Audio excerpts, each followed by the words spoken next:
দেশের আইন শৃঙ্খলা পরিস্থিতির উন্নয়ন এবং জানমালের নিরাপত্তা বজায় রাখা বর্তমান সরকারের সর্বোচ্চ অগ্রাধিকার। ফ্যাসিবাদী সরকার নিজেদের হীন দলীয় স্বার্থে পুলিশ বাহিনীকে জনগণের মুখোমুখি দাঁড় করিয়েছিল। সেই অন্ধকার সময় পেরিয়ে এখন সময় এসেছে নতুনভাবে এগিয়ে যাবার। আমি মনে করি জনগণের বিশ্বাস অর্জন এবং সেই বিশ্বাস বজায় রাখাই পুলিশের সামনে বর্তমান বড় একটি চ্যালেঞ্জ।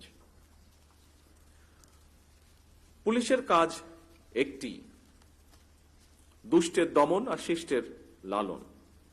জনগণের সঙ্গে পুলিশের সম্পর্ক হবে আইনগত এবং মানবিক। জনগণের সঙ্গে পুলিশের সম্পর্ক হোক আস্থা এবং নির্ভরতার। যে কোনো বিপদে আপদে জনগণ যেন থানা পুলিশকে তাদের নির্ভরযোগ্য আশ্রয়স্থল মনে করতে পারে। আপনাদের কাছে আমাদের এটুকুই চাওয়া। পাঞ্জাবের জগতে একটি বিশ্বস্ত নাম, শাবাব এথনিক ওয়্যার। দেশে বর্তমান জনগণের ভোটে জনগণের কাছে দায়বদ্ধ একটি গণতান্ত্রিক সরকার প্রতিষ্ঠিত হয়েছে। এই সরকারের কাছে জনপ্রত্যাশা, যা অন্যান্য বক্তা উল্লেখ করেছেন তাদের বক্তব্যে, জনগণের প্রত্যাশা অনেক বেশি। বর্তমান সরকার যে জনগণের কাছে দায়বদ্ধ সরকার, আপনাদের কার্যক্রমে যেন সেটি প্রতিফলিত হয় সেটিও নিশ্চিত করা কিন্তু আপনাদের দায়িত্ব। আমরা বলে থাকি জনগণ রাষ্ট্রের মালিক। জনগণ যদি মালিক হয় তাহলে এই মালিক যখন বিপদে পড়ে থানায় যায় সেখানে তারা আপনাদের আচরণে যেন কিছুটা হলেও রাষ্ট্রের মালিকানা অনুভব করতে পারেন, সেটি নিশ্চিত করা আপনাদের দায়িত্বের অংশ বলে আমি মনে করি।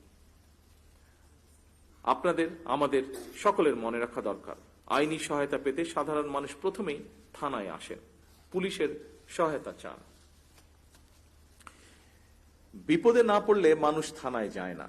সুতরাং থানায় যাওয়ার পর তার বিপদ কমবে, মানুষের মনে এমন ধারণা তৈরি হওয়া অত্যন্ত জরুরি। আপনারা অবশ্যই যে কোনো বিষয়ে আইনগত পদক্ষেপ নেবেন, তবে সেখানে যদি মানবিকতার ছোঁয়া থাকে তাহলে আপনাদের কারণে সরকারের সাফল্যগুলো জনমনে ইতিবাচক প্রভাব ফেলবে।